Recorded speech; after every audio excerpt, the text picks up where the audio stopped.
السلام علیکم۔ آج ہم بات کریں گے زنا کی تہمت لگانا یہ کیسا ہے اسلام میں۔ ویڈیو کو آخر تک ضرور دیکھیے گا، آپ کو بہت کچھ پتہ چلنے والا ہے۔ شرعی صحبت کے بغیر کسی مسلمان مرد یا عورت پر بدکاری یا ناجائز تعلق کی تہمت لگانا حرام اور گناہ کبیرہ ہے۔ آج کل معاذ اللہ یہ گناہ عام ہوتا چلا جا رہا ہے۔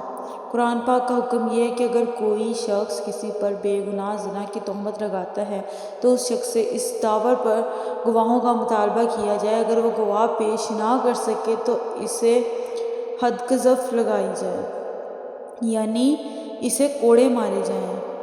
اسی طرح اس کی جتنی بھی اسلامی سزائیں ہیں انہیں نافذ کرنے کا اختیار عام افراد کو نہیں ہے، بلکہ ان سزاؤں کو نافذ کرنا اسلامی حکومت کا کام ہے۔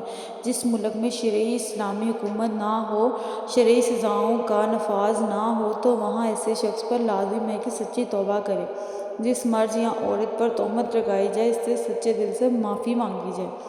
جس طرح سے زنا کا جھوٹے الزام لگانے کی بات کو عام کیا تھا، اسی طرح اس معاملے میں خود کو جھوٹا ہونے کا اعلان کرے۔ اگر وہ شخص اپنی غلطی اور گناہ پر شرمندہ نہ ہوا، اعلانیہ توبہ نہ کرے، جن پر الزام لگایا ان سے معافی نہ مانگے تو ایسے شخص سے تعلقات کو ختم کر لیا جائے گا۔ قرآن و سنت میں یہ حکم موجود ہے، فاسق، فاجر، کبیرہ گناہ کرنے والے افراد کے ساتھ نشست و برخاست نہ رکھی جائے تاکہ انہیں نصیحت ہو اور وہ آئندہ اس گناہ کے ارتکاب سے بچیں۔ قرآن و سنت میں یہ بھی ہے کہ تہمت جو زنا کی تہمت ہے اس کی شدید مذمت کی گئی ہے۔ اللہ رب العزت کا فرمان ہے جس کا ترجمہ ہے، بے شک وہ جو عیب لگاتے ہیں بھولی بالی پاک دامن ایمان والیوں کو، ان پر لعنت ہے دنیا اور آخرت میں اور ان کے لیے بڑا عذاب ہے۔ پھر قرآن پاک میں ارشاد ہوتا ہے کہ اور جو پاک دامن عورتوں کو زنا کا عیب لگائیں، پھر 4 گواہ زنا کے معائنہ کے نہ لائیں تو انہیں 80 کوڑے لگاؤ اور ان کی گواہی کبھی نہ مانو اور وہی فاسق اور گناہ گار ہیں۔ تہمت زنا کی شرعی سزا جو ہے وہ یہی ہے کہ اس کو 80 کوڑے مارے جائیں۔ اور ایسے لوگ جو زنا کی تہمت میں سزا یاب ہوں اور ان پر حد جاری ہو چکی ہو، کبھی ان کی گواہی مقبول نہیں ہوتی۔ پارسا سے مراد وہ مرد عورت جو مسلمان، آزاد اور زنا سے پاک ہوں۔ زنا کی شہادت کا نصاب 4 گواہ ہیں جس پر تہمت لگائی گئی، اگر وہ مطالبہ نہ کرے تو قاضی پر حد قائم کرنا لازم نہیں ہے۔ تہمت زنا کی مذمت قرآن و حدیث میں یہ ہے کہ نبی کریم صلی اللہ علیہ وسلم نے فرمایا، 7 ہلاک کرنے والے گناہوں سے بچو۔ پھر آپ صلی اللہ علیہ وسلم نے ان میں بھولی بالی پاک دامن مسلمان عورتوں پر زنا کی تہمت لگانے کا بھی ذکر فرمایا ہے۔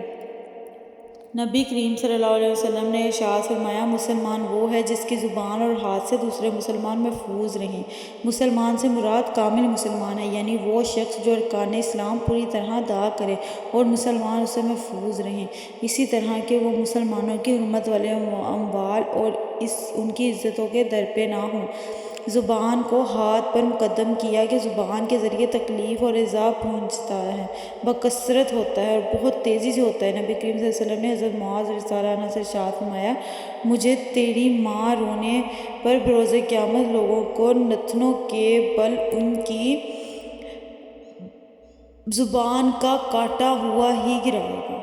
اللہ تعالیٰ اس فعل بد کی مذمت میں ارشاد فرماتا ہے، اور جو ایمان والے مردوں اور عورتوں کے بے تکے ستاتے ہیں، ان پہ بہتان لگاتے ہیں، کھلا گناہ پر سر لے لیتے ہیں۔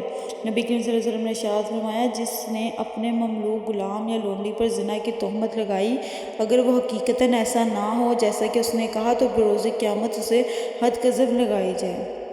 حد قذف دنیا میں نہیں لگے گی۔ حد قذف کے لیے شرط ہے کہ جس پر تہمت لگائی گئی وہ پاک دامن تھا، تو ثابت ہونے کے لیے ایک شخص آزاد ہونا بھی ہے، اور آخرت میں مالک کو جو اس نے حد لگائی تھی اس مالک کی مجازی ملکیت بھی ختم ہو چکی ہے۔ اس وقت اللہ تعالیٰ ہی کی حکومت ہوگی، آقا اور کوئی غلام نہ ہوگا، اب بس اہل تقویٰ ہی فضیلت حامل حاصل ہوگی۔ اس لیے اس گناہ سے بچیں۔ آج کل تو یہ گناہ بہت ہی عام ہوتا جا رہا ہے۔ میں نے آپ سے قرآن و حدیث کے بارے میں شیئر کیا ہے کہ قرآن و حدیث اس گناہ کو کتنا بڑا مانتا ہے اور اس میں کتنی بڑی اس کی سزا ہے۔ آج کل جو ہمارا ماحول چل رہا ہے اتنا آزاد ہو چکا ہے کہ یہ زنا بہت عام بھی ہو چکا ہے، لوگ یہ گناہ کرتے جا رہے ہیں، لیکن کچھ لوگ نہیں بھی کرتے، ان پر تہمت لگ جاتی ہے۔ کچھ لڑکے لڑکیوں کو بدنام کرنے کے لیے ان پر اس طرح کی تہمتیں لگا دیتے ہیں، جو ان کے لیے بہت زیادہ شرمندگی کا باعث بنتا ہے۔ حقیقتاً انہوں نے ایسا کچھ بھی نہیں کیا ہوتا، لیکن ان پر یہ الزام لگ جاتا ہے، اور جو لگانے والے ہیں وہ جھوٹے ہوتے ہیں۔ ان کی بہت بڑی سزا ہے جو میں آپ کو بتا چکی ہوں، اس لیے کسی پر ایسی تہمتیں نہ لگائیں۔ کوئی بھی تہمت ہو وہ تہمت ہی ہوتی ہے، تہمت نہ لگائیں۔ ویڈیو اگر آپ کو اچھی لگی تو اس کو شیئر کریں، تاکہ اگر کوئی ایسا کچھ کر رہا ہے، کسی پہ کوئی بھی تہمت لگا رہا ہے، تو وہ سبق سیکھے اور اپنی اصلاح کرے۔ اللہ ہم سب کو ہدایت کی توفیق دے۔ اور اگر ویڈیو آپ کو اچھی لگی ہے تو چینل کو سبسکرائب کر دیں، شیئر کر دیں، لائک کر دیں۔ شکریہ، ملیں گے نیکسٹ ویڈیو میں، تب تک کے لیے خدا حافظ، اللہ نے نگہبان۔